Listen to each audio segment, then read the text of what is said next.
Vijana watakiwa kuwa wabunifu ili kuimarisha baraza la vijana. Hayo yamesemwa na katibu mkuu mtendaji wa baraza la vijana Zanzibar, Mheshimiwa Ali Haji Hassan, wakati alipokuwa katika mwendelezo wa ziara zake huko wilaya ya Kusini Unguja. Bila ubunifu hatuwezi kwenda.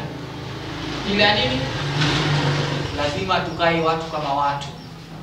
Mimi naamini humu katika secretariat hiyo kama tendaji ina wakili wataalamu. Kuna wengine watu wa IT, kuna watu wengine. Sasa mtu wa IT kwa nini hakuna posta? Tayari hapo eh? Kwa hiyo mtu wa taarifa kwa nini asitoe taarifa? Kwa hiyo tutumie vipaji ambavyo tunavyo ili kuliimarisha baraza la vijana. Wenzetu hapa tunaona sopao wanapata, tunaona wanaandika miradi wanapata. Sasa na sisi baraza la vijana kwa nini tusiandike miradi na sisi tunapata? Tunafanya ushawishi na sisi tufanye ushawishi. Tukija ofisi kama hii manake tunaona hizo taarifa za baraza. Pale tukija tuone ripoti ya mwaka mzima baraza vipi mlivyofanikiwa. Amesema kuwa wanachama wazidi kuwahamasisha wanachama wapya ili kufikia malengo ya baraza hilo. Hivyo amewaomba kamati tendaji kuweka vikao ili kuweza kufaidika. Wengine kuhamasisha wanachama wapya. Tunataka tujue kipindi cha miezi mitatu sasa hivi wanachama wangapi wameongezeka. Tukae vikao ndio uhai. Kwenye vyama vyetu tunasema vyama uhai wake ni kwenye nini?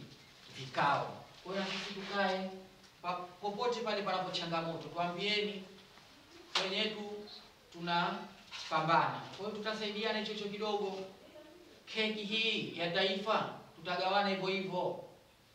Lakini kila mtu mmoja tu tutakuwa tuweze kufaidi. Ndugu Ubu Haji Tuani amesema kuwa ushirikiano wao na taasisi binafsi unaendelea kuwatoa vijana katika baraza na kuingiza katika taasisi wanashiriki vizuri. Shirikiana nayo. Binafsi watu wengine wanatuambia kama tunataka vijana kwenye mafunzo haya na kwa tunawapelekea. Na vile vile hata hawa vijana wengine tunawapa nafasi. Mfano kama hivi sasa kuna kamati ya uzalishaji ile tumechagua kupitia katika kijana kutoka baraza yule ambaye anashiriki kikamilifu. Kwa hiyo kupitia taasisi tunashiriki. Sambamba na hayo, naye mwenyekiti wa baraza la vijana wilaya ya Kusini Unguja, ndugu Abdul Halim Ishaka Mahmudi, amesema kuwa ziara zinazoendelea kufanywa na katibu wa baraza la vijana wameweza kupata mwamko, hivyo watajitahidi kuyafuata yale yote walioelekezwa. Tumepata mwamko na hayo mengine pia na tutajitahidi kwenda nayo. Ruwaida Ali, Mshindo TV. Usisahau kusubscribe, kulike, kucomment na kushare. Mshindo TV.